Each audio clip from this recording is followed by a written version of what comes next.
Hello, hello. It's so great and strange to be here because I haven't recorded anything since April and it is now November.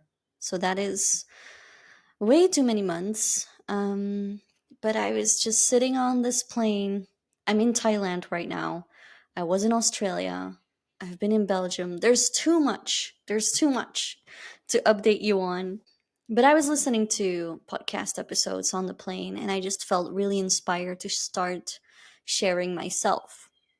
The reason I've been feeling so limited or not inspired to record a podcast episode is because I was too much. Mm, well, first of all, I was busy. I was moving countries. I think that's a big enough reason. I was also in my first year of grief. I think that's also a big enough reason, although somehow I managed to record a couple of episodes on here already.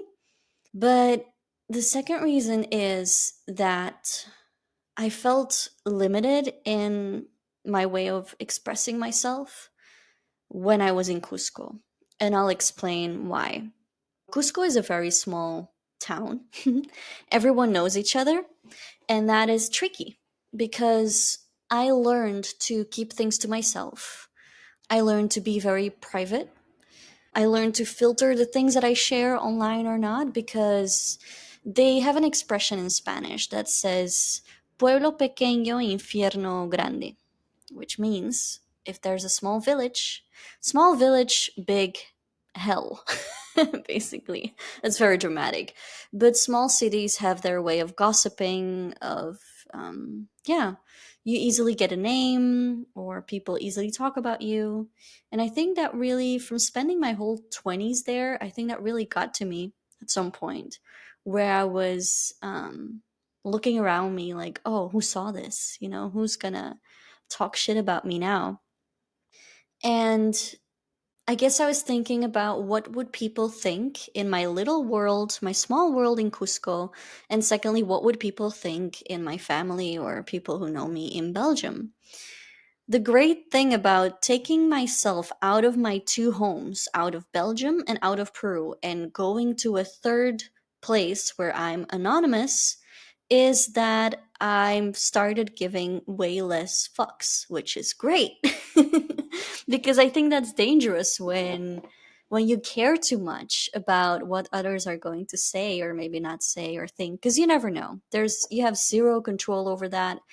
People, you can be doing nothing wrong and people can still, I don't know, gossip or come up with a story that never even happened.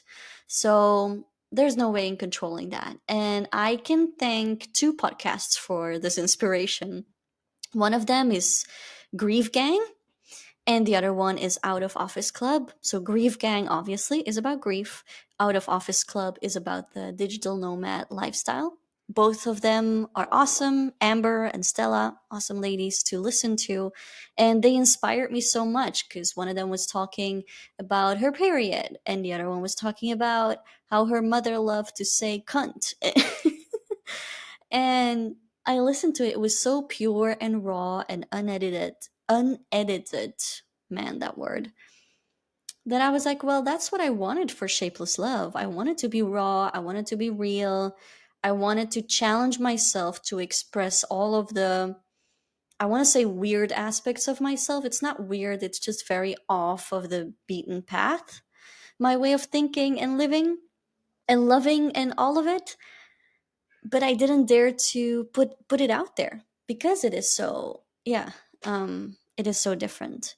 But hearing these ladies talk about everything, it just, I've been wanting to talk about taboo things for a long time. Hence that's why I created an episode about suicide. That's why I created an episode about how to not put all your eggs in one basket, aka polyamory. But without really saying, hey, I'm non-monogamous, and hey, I was still filtering and I want to stop filtering. So, Shapeless Love is not just about love. Great thing about Shapeless Love, this podcast could have been called Shapeless Life. Shapeless Life and Love. Because a shapeless life is a life that doesn't follow the set rules. I'm not talking about settling down and buying a house and having a 9 to 5 and staying in the same city my whole life, that I'm doing the absolute opposite. And there is no rule book for the opposite, because society only talks about the relationship escalator, they call that. So the normal way of doing life. But there is no normal way of doing life. So my way is one without a manual. And that's why I call it shapeless.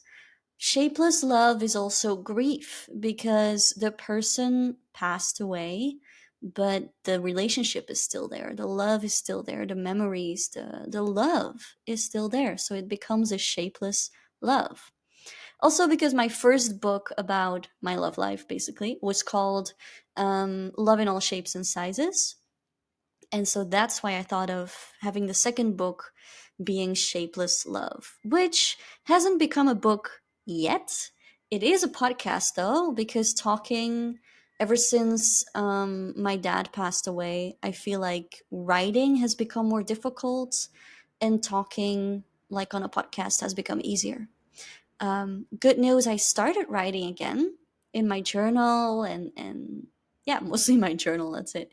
So it could become a book again, but let's see what happens. I think I'm now 1 year and 2 months in with grief, which is in a grief journey that's still very early.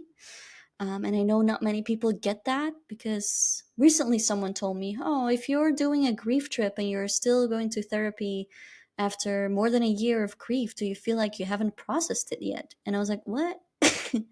I'm laughing at it now, but I know that many people might think that way, and that's completely fair. Because we think of trauma and anything that alters life, we think about it like a breakup. A breakup is a little bit more linear, right? Like, you're suffering a lot the first weeks, and then the months after that you're getting better bit by bit, and after a year and a half, you should be over it. Well, grief is very different. Grief does not end, it doesn't get better. I recently, yesterday, someone said, oh, I hope you feel lighter, you feel like you've processed it now, or you feel better now. And I'm like, what? There is no better. It's learning how to carry what cannot be fixed. But people want to fix things, right? There's a great grief journal called How to Carry What Can Be Fixed. And I love that, because it's about carrying, finding a way to carry grief without wanting it to go away, because it's not going away. So I know I've been sharing on Instagram. I feel like I've been sharing quite a lot about grief. Maybe I'm not. Maybe it's not as much as I think. Or maybe you are tired of me sharing about grief. That's fair as well. I don't know. Am I sharing too much? Maybe not. Or maybe just who cares? Maybe I just share what I want to share. But it is something that is very much shaping my life at the moment. Losing a parent is like losing a leg, like a part of your foundation you stand on. And Amber in the Grief Gang podcast was saying it very beautifully, how it just shakes up your whole identity. And from the beginning, I said my world is upside down and inside out, and it still feels like that. But I'm starting to feel like I'm shifting from survival. So, a very panicky move of, like I said in my last episode, moving from Peru to Belgium, selling all my stuff, taking my dog Chispa with me to Belgium, and I need to be with my family. I can't do this grief in Peru. Now I realize that grief sucks anywhere in the world. Maybe staying with my mom for a couple of months might have helped, but it's not the solution, of course. And now I'm moving into a phase where I can think about, okay, what do I want my life to actually look like? Past this panicky reaction of trying to deal with grief, trying to navigate grief. What do I want in my life from now on? Yes, I want more time with my family, because living in Peru with my apartment and my dog, it was difficult to plan trips to Belgium, and to be there in summer and for Christmas, right? That's very difficult. So I thought, if Belgium can become my home base and I can travel around finally as a digital nomad, I can also go home more often. because Peru is very far away from everything. But I've been feeling like shit ever since I moved. So I still have a lot of questions in my mind. It's a big shift. I often have the thought that I made a big mistake because Peru has been my home for the past 20 years, and I feel very Peruvian, and I feel like I don't have the right to say that I'm Peruvian because obviously I don't look Peruvian. I don't have Peruvian parents. I didn't grow up there in the sense that I didn't spend my childhood there. But I did grow up there in the sense that I spent my whole 20s there. So my whole adult life has been in Peru, which makes me feel more disoriented when I'm in Belgium versus when I'm in Peru. So being in Peru is still very important to me. So this is me trying to figure out what can my life look like right now. What is that new balance? Did I make a big mistake by moving and selling my precious little things and my cozy couch and my plants and everything in Peru? Or was it the right move to push me to the other side of the world, which I did? I traveled to Australia. I just got back to Thailand on Sunday. Then I'm going to be back in Belgium and then spend New Year's with my mom and my brother in Peru. So it sounds great, right? But now we have that Chispa story. And the Chispa story has been breaking my heart. But Chispa is being spoiled at my grandmother's. And if my dog mom heart were able to just let go of me living with her, I could say, I would have been able to say, Chispa's great. She has a great life with my grandmother, and I'm gonna travel the world. Bye. But it hasn't been feeling like that because it has been very painful. Suddenly, I found myself in Belgium, staying at my mom's place, and feeling like, what? Did I really not want to live with my dog anymore? Was this really my decision to not have her by my side in daily life? No, that's not that this wasn't what. So that was the collateral damage of me moving back to Belgium to be with my family, and then having Chispa stay with my grandmother, having my grandparents attached to her and her to them, and then Chispa got traumatized by the plane flight. Years ago, my dog Nina had zero trauma from it because I've done this once in 2019 with my previous dog. And now Chispa, I mean, every dog is different, and Chispa just had months. It's been a struggle of months. So when people asked me, like in August and September, when oh, how's being in Belgium, and honestly, my answer depends.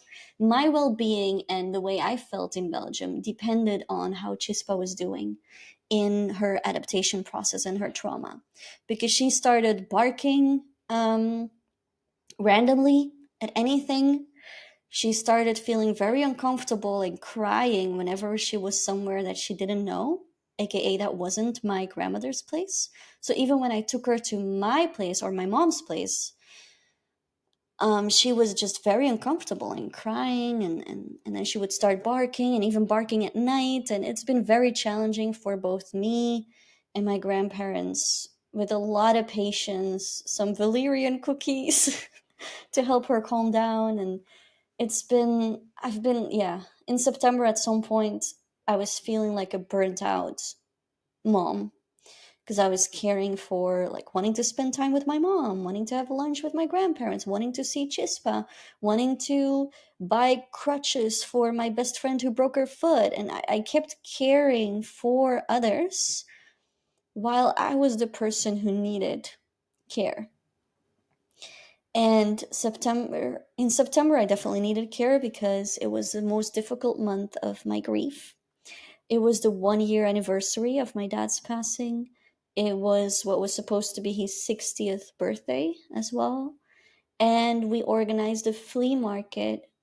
Well, the new team did, but it was the flea market in our street that used to be organized by my dad. So it was the first edition, let's say, without him.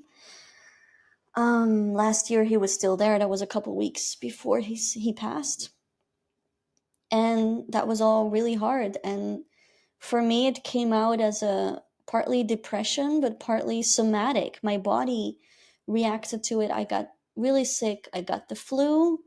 After the flu, I got a UTI. Hadn't had one in like 8 years. Suddenly, I had this UTI. Had to go to the doctor, get antibiotics.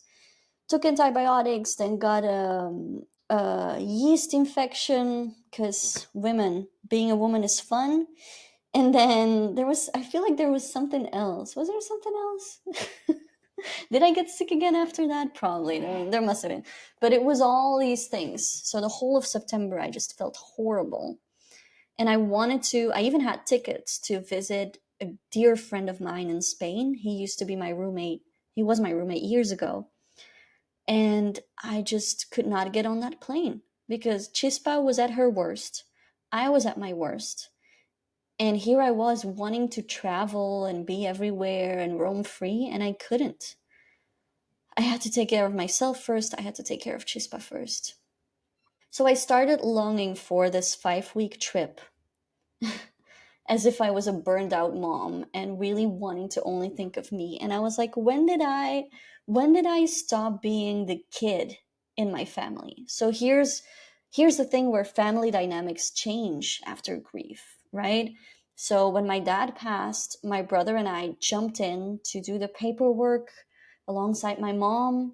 My brother and I like did everything for the funeral as well to organize it all. We automatically felt like there's this gap in the dynamic, and suddenly you want to jump in and fill that gap, and suddenly you take on more responsibility. And I started thinking about my role in my family, and what if my grandmother gets sick or my grandfather? What do I need to move in with them? Do I help them? What if something happens to my mom? Like, should I become her roommate for the coming 2 years? How is she gonna be? Like, suddenly feeling all of these things that I feel responsible for. And I was like, hey, when did I stop being the youngest one of us all? Right? Can I please just travel the world and be a kid? Um, Insane. It's insane what grief does to the brain. So this 5-week trip has been amazing. It's been amazing to be able to, it's weird to say that, but to be able to separate myself from my family, being able to think for me as someone who tends to over care, um, and see what I want in my life in the coming years, and not just that panicky idea of, my family's falling apart, my dad's gone now I want to be there and I can't miss them anymore, I don't want to be far away. Da, da, da, da, da. So lots going on in this grief brain of mine. But that's when I was like, hey, what if I record episodes again in the middle of this shit? Like, I wish I could come back to this episode saying, hey, I moved back, I'm awesome, having a digital nomad life, Chispa's doing great, like, oh. But that's not the reality. So, and I want to be real and raw and honest on here, and it's just been really, really, really hard. So I've never been so confused in my life. I think I can say that, because usually I have a strong intuition, and usually I immediately feel what's right for me, and I do that and I change it and I jump on that. But lately it's been months where I've been thinking, like, what am I supposed to do? Like, what was this? Did I make a massive mistake? Can I just move back to Cusco with Chispa already? Or should she live with my grandmother and just be happy there, and I let go of the idea of, or could she travel with me? Like, can I take her to Peru again? Or is she happier there? A million questions in my mind. So I said, let me just record episodes while I'm in it. Because I even listened to my previous one, the one I recorded in April. And it was so helpful to listen to myself from like 6-8 months ago, and know because I was like, what the fuck was I thinking? I even went back to journal entries and audio messages I sent to a friend when I decided to move back to Belgium. Because honestly, I was like, what was I thinking? When did I think this was a good idea to, to sell my stuff and move back and take Chispa with me? Like, couldn't I have left her in Peru and just taken like 6 months in Belgium to be with my family and just leave her with my best friend until I figure out life? Like, did I really have to make it this official? Anyway, I want to believe that I've been doing this all for a reason, and I'll find out what that is soon enough, I hope. So, I wanted to record this episode, and then I thought, well, I haven't recorded anything in a while because I was in the midst of all this shit. Like, I couldn't figure things out, and I didn't know how to express that or record anything about this confusion. And two, having a podcast where if when I think like, oh, I'm only gonna have 5 listeners, that's not very motivating. But then who cares who listens to it? Even if it's just my mom and my best friend, which it very often is, um, that's the legacy that I'm leaving behind. So on this grief trip that I did in Australia, the organizer also talked about this other girl on another trip who lost her sister, and her sister had a podcast, and a couple days before she passed, she recorded her last episode, something about the lessons she had learned, or what was it about, something very deep about life. And a couple days after that she passed away. So that episode for the person who lost her sister became like an anchor, became something she listened to again and again and again. And I realize now that whatever I write or record or put out there, or even my social media, it's not for my followers. Well, it is kind of a little bit for you, so I hope you're entertained by my life. But it's mostly for myself, to use my voice, to put it out there, to create, to express myself. Expression and creativity are so important. And for my family, for them to listen to my voice when they need it. If I die tomorrow, um, I'm knocking on wood, which I never do, but let's hope I'll stick around for a long time. But if and when I die, my people, the people that I love, the people who care about me and want to hear my voice, they can hit play on the Shapeless Love episode. So, yet another example of how grief makes you think very differently about what you do and what you don't do. Um, because, yeah, if I die, people can still listen to this, they can read my journals. You're free. I give you the full permission to read all of it because I'll be gone. I don't care. They can read the book I published on Amazon about my love life. And yeah, it's for myself to use my voice, and it's for the people I love who care about me and want to hear my voice when I'm not there anymore. And three, maybe even a follower or two that was deeply impacted by something I said. Because honestly, I did underestimate. I did underestimate how many people receive it. Because years ago, when I started my health coaching business, I got taught, like with all these business coach courses and things and programs that help you build your business, what they say is you need to increase your following, you need to have more followers, more listeners, and look at the stats and how many people listen to your episode. And when I saw like 2 or 5, I was like, shit, I'm doing something wrong. But then I had this Akashic reading a month, 2 months ago, and she talked about how I'm supposed to have a small audience. And I've always felt like I'm not a super Instagram influencer, but I have people, international contacts, where I love to follow their life, they love to follow mine. It's a small pool, but it's a very cozy one, right? And so it aligned very much to what she was saying about how I'm supposed to have a small audience who's ready to hear what I have to say and who's connected to my voice. And that happened years ago. A Peruvian friend of mine was like, Maya, when you said something on your, whatever it was, on an Instagram post years ago, and I wrote it down on a piece of paper, and I have it hanging there above my desk, on that window, on the wall, whatever. And the phrase, the sentence that he wrote there was, done is better than perfect. So I used to talk a lot about healthy habits, productivity, perfectionism, right? How to be a healthy high achiever. And one of the things I put out there was done is better than perfect. Just do it and put it out there, instead of postponing because you think something's missing and etc. And I was like, wow, I had no idea that that post had impacted him. I had no idea he was even following me or seeing my stuff. And it happened again and again, where even someone else was like, hey, that post about your a mini morning routine, I have it on my fridge now. And I was like, really? That post? It was just a quick Canva design I made. And it did become a module in my group coaching, my health coaching program. But even in my health coaching program, I ran it twice, fit 5 people. So let's say 10 people went through it. Not the biggest audience, and still it has a ripple effect. Still it has that. You just never know.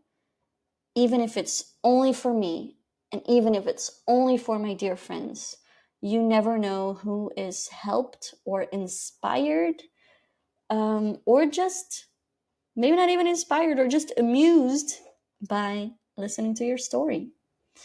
um yeah, you just never know. So yeah, I'm going from that desperate space of taking action in order to cope with grief to opening up and seeing what else I want to do with my life, where I want to go from here. How can I navigate that longing to have a digital nomad life, to spend 1 month here, 2 months there? Like, I have this setup. I sold my stuff. I don't have an apartment anymore. My online business is going great. My dog has a new home at my grandmother's. So technically, theoretically, I have all the ingredients to start a digital nomad life. But how do I balance that with my sadness and it's also a grief around not living with Chispa anymore, with my soul dog? And how is this going to feel worse now? It's always been hard to be far away from my family when I'm in Peru, but now it's going to feel even worse because even my dog is with my family, right? So literally everyone is in this little town, Mechelen in Belgium, and I'm that crazy person who's always far away. But then again, this is really what I want with my life, to see the world and to have experiences. I went ziplining, the longest zip line in Asia, at least that's what they say. I was snorkeling in the Great Barrier Reef, and I saw a turtle, and I saw a wallaby, and I saw wild koalas and kangaroos, and I met people who inspired me. And that's what I want to be doing more of. I want to be a world citizen. Because, yeah, period. I want to be a world citizen. But it hurts my heart to be far away from my family and my even like my two homes. So it's not an easy decision to make. Um, oh, I did want to highlight the snorkeling thing. Like I said, I went snorkeling in the Great Barrier Reef, and just to wrap up this episode, why was this so inspiring and important to me? Because my dad always used to take us snorkeling whenever he went to Spain. And we did these family vacations every summer or every other summer in Spain. And my dad loved water. Whenever he saw a lake or a river or a sea or an ocean, he had to just either get in there or take people with him, or like just splash people. He would always start playing with water. Plus, he would take me and my brother out for some snorkeling. And in my memories, I was young, but in my memories, that was incredible, being surrounded by all these fish around us. And now my mom says, well, actually, it wasn't that spectacular because the fish were just plain brown.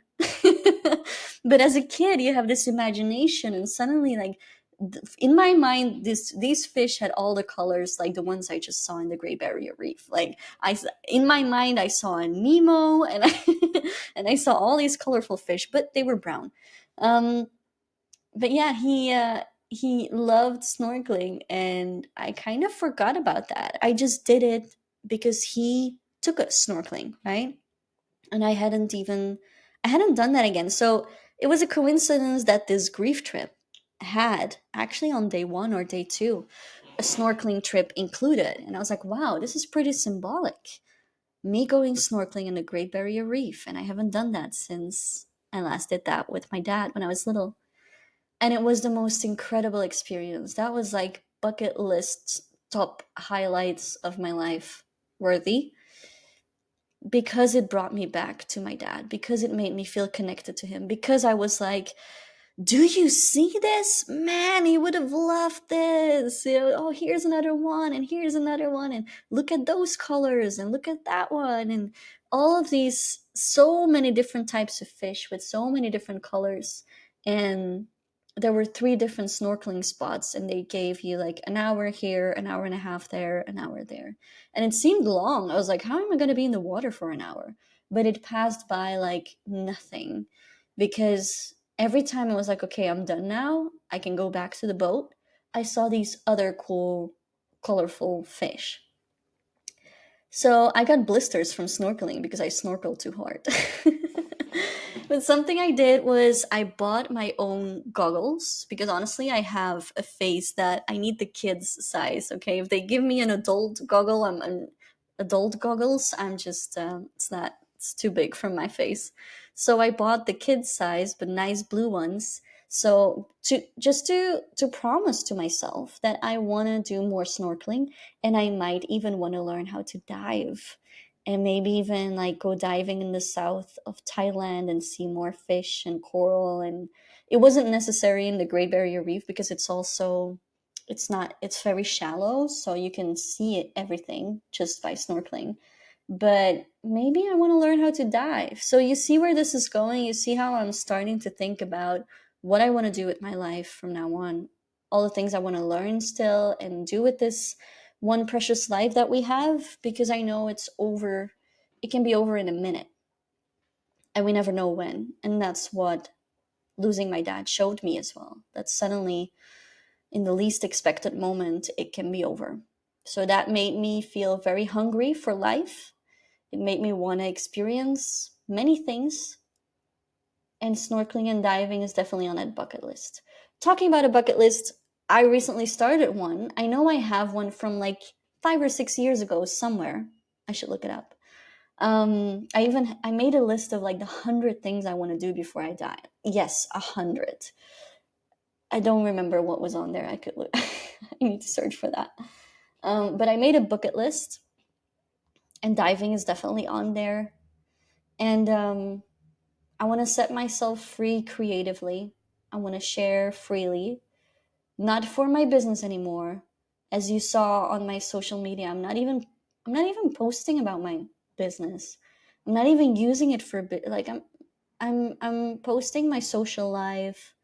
Even in my newsletters, I'm mostly just giving a personal update, and still, even from a personal update, I often sometimes get new clients, because they want to know the person behind, who they want to work with, right? So much more fun than following the business courses that say you have to share what you offer on socials. I'm just sharing what I want to share and what I feel inspired to share. And I want to set myself free in that way. I want to start talking about much more taboo stuff. This episode was far from taboo, although grief is a little taboo, actually. Talking about grief for me is like educating the world on what this actually looks like, because I had no idea. I thought I knew it all. I don't know it all, but I thought from studying psychology and health coaching and self improvement and learning from my chronic disease, I thought I would understand trauma and big life transitions, but not grief. Grief is just a very different monster. It's not a monster. It's very beautiful and kind and difficult and purple in my mind for some reason. But yeah, I want to be open, raw, real. And this is just the beginning of me putting myself out there again. So I hope you enjoyed listening to this update and to this little chat about shapeless love and a shapeless life, and how we're all here to build it in our own way and give it meaning in our own way, whatever that looks like for us. Gather experiences and love, express love and give love and care for others, but mostly not forgetting to care for yourself and give yourself what you need. So, thank you so much for being here with me today, and see you on the next one.